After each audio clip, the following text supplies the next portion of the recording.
Abidjan Cocody 2 Plateau, ce vendredi 24 mars 2023, s'est tenu un dîner de presse de lancement des 20 ans du CEFSI, Centre féminin pour la démocratie et les droits humains en Côte d'Ivoire.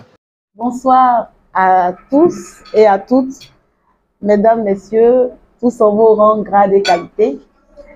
C'est avec un grand plaisir que nous nous retrouvons ce soir. C'est vrai qu'on avait prévu faire les 20 ans du CEFSI. Ce qu'on souhaite, c'est vraiment que ce dîner soit le lancement des festivités qui vont meubler vraiment toute cette année, parce que c'est cette année qu'on va vraiment célébrer les 20 années du CEFSI. Le CEFSI est né en janvier 2003 grâce à Madame Traoré Nathalie qui a décidé de mettre en place cette organisation-là.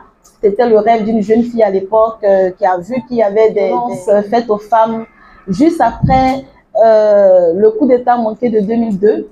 Donc, elle avait plusieurs projets dans le nord du pays où elle partait à Odiéné, à Niakara, à Korogo. Et elle s'est rendue compte que la femme avait payé un lourd tribut. Et donc, c'est à ce titre-là qu'elle a mis en place cette organisation qui est là jusqu'à aujourd'hui.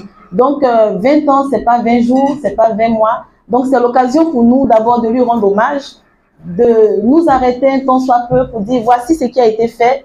C'est beaucoup de sacrifices, c'est beaucoup de travail, c'est vraiment beaucoup de volonté, c'est un cœur qu'on y met. Donc, c'est l'occasion d'abord de célébrer toutes nos pionnières. Je parle de Nathalie Traoré, certes, mais je parle aussi de Mat Coulibaly, je parle de les personnes Traoré Ojo-Fini, toutes ces personnes qui ont vraiment mis en place cette organisation et qui ont fait d'elle ce qu'elle est aujourd'hui. Nous avons pris le train en marche, c'est vrai. Nous essayons de poursuivre l'action qui a été menée, mais c'est parce que les balises ont été vraiment bien posées, c'est parce que les fondations ont été bien faites qu'aujourd'hui nous sommes encore là. Parce que nous ici, c'est la partie visible de l'iceberg, mais avant cela, il y a vraiment un travail qui a été fait. Et je voudrais vraiment qu'on puisse ovationner toute l'équipe qui a travaillé bien avant nous à faire du CEFSI ce qu'il est aujourd'hui. Donc pour ces 20 ans du CEFSI, nous avons proposé entre autres en lumière 20 personnes, particulièrement 20 femmes qu'on a appelées des femmes ordinaires mais qui font un travail extraordinaire. C'est-à-dire depuis qu'on parle de lutte pour les droits des femmes en Côte d'Ivoire, il y a des femmes qui se sont démarquées. Ça sera l'occasion pour nous de mettre ces femmes-là en lumière, d'aller les interviewer. Donc chaque semaine, en tout cas périodiquement, vous aurez la biographie d'une de ces femmes-là, pour qu'à la fin de l'année, c'est-à-dire dans le courant du mois de novembre, quand on aura les jours d'activisme contre les violences basées sur le genre, ce sera l'occasion de faire la clôture de cela et puis de présenter un document qui va montrer un peu le chemin qui a été parcouru et par le CEFSI et par ces 20 pionnières.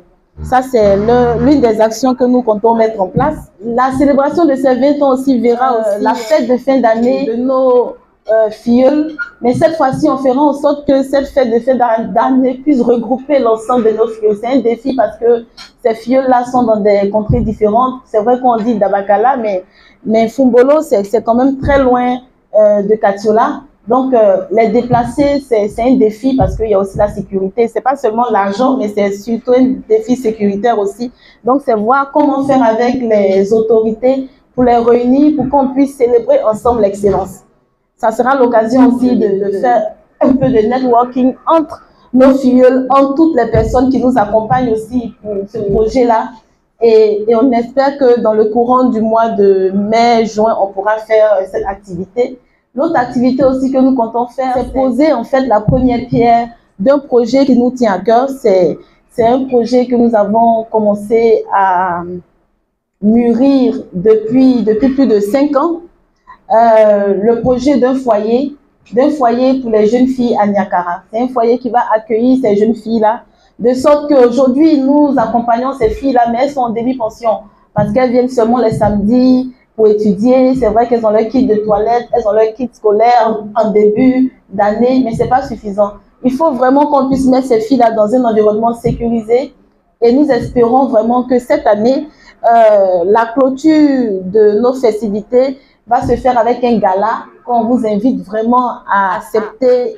Ça sera un gala de levée de fonds pour pouvoir construire ce foyer des jeunes filles à Niakara.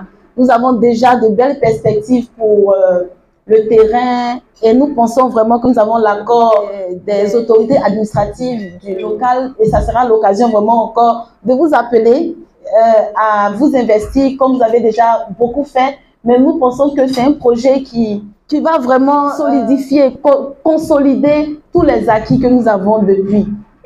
Maintenant, mettre ces filles-là dans un environnement sécurisé, sain, et puis qu'elles puissent être vraiment capables d'étudier sans se préoccuper du lendemain. Nous nous encourageons encore à faire cela. Et puis, l'autre projet aussi, c'est que cette année, le CEFSI va faire un partenariat avec une ONG sénégalaise par le biais de M. Anne qui nous a mis en contact. Et ça sera l'occasion de sceller ce partenariat pour vous montrer que le CEFSI s'exporte petit à petit. On ne va plus parler de CEFSI Abidjan, CEFSI Côte d'Ivoire, mais on parlera aussi de CEFSI Afrique de l'Ouest. Donc, c'est l'occasion de remercier aussi tous nos partenaires qui nous aident à travailler dans ce sens.